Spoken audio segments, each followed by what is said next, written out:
So guys, mayong hapon sa tanan no. So karon na hapon guys. Grabe ang ulan diri sa Moa. So walay undang ang ulan diri nya hangin, no? So makita ninyo guys no, makita ninyo ang yuta oh. Oh. Against the light.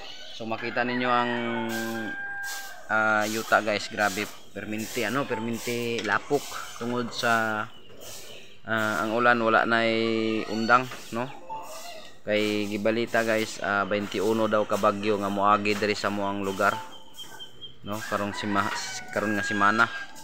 So 21 po na bagyo dadaan dito sa lugar namin. So sana guys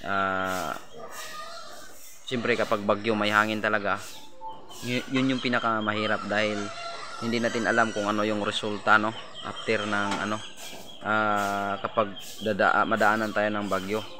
Siyempre kapag bagyo na ang pinag-usapan guys is calamity po yan, hindi na iiwasan na talagang may mapinsala po no. Sana ingat po tayong lahat. Yan. Mag-amping tatanan, dili ta magsigig gawa sa balay labi na usog ang ulan, sigig ulan kay tungod wa ta kabaloon sa may tabo sa atong palibot. So ngayon bababa sana ako ng bayan para bisitahin yung airpot ko kasi nga si airpot is 2 weeks po siyang nasa hospital dahil po sa kalagayan niya na 2 to 3 years po siyang na stroke.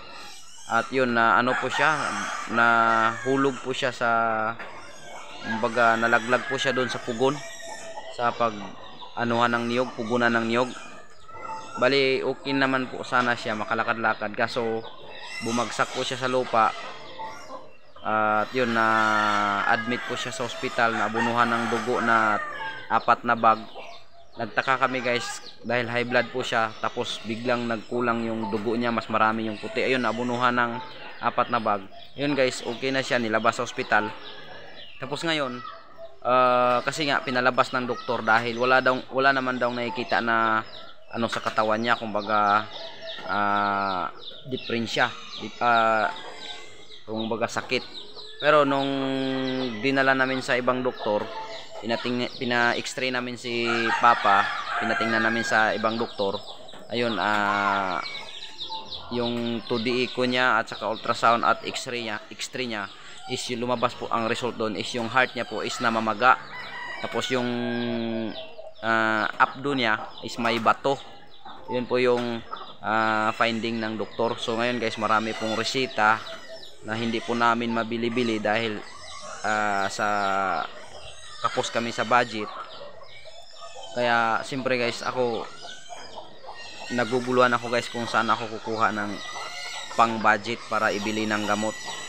Dahil si Papa ngayon is wala na po siya sa ospital, andun sa kapatid ni Mama sa bayan. Doon na po siya nilagay or pina-standby muna kasi dito sa bukid kung pauwiin siya dito is mabibinat lang siya no. Ang sitwasyon ni Papa ngayon guys is hindi po siya makatayo, hindi makaupo, lagi na lang nakahiga at yung nakakagalaw lang sa kanya yung ulo niya, liig niya at kamay niya at paa niya. Kaya guys, sana tulungan niyo akong ipag-pray yung Papa ko dahil sa edad po ni Papa na 54, sabihin ko sa inyo guys, hindi ko po matanggap na maagang kunin si Papa ni God kasi nga bata pa siya no. At saka may mga kapatid pa ko na maliit, ako may pamilya na ako. Pero guys, hindi natin kasi hawak yung buhay ng tao, kaya so tulungan nyo po ako mag-pray guys. Maraming salamat sa inyong lahat guys. Sa ngayon hindi ako makababa sa bayan dahil delikado yung panahon, palaging may nag-landslide doon sa dadaanan namin papuntang bayan no. Kay hapon naman karon, so nasa alas 4 na. So guys, maraming salamat sa inyong lahat guys. At sana tulungan nyo po akong magdasal para sa Papa ko. God bless.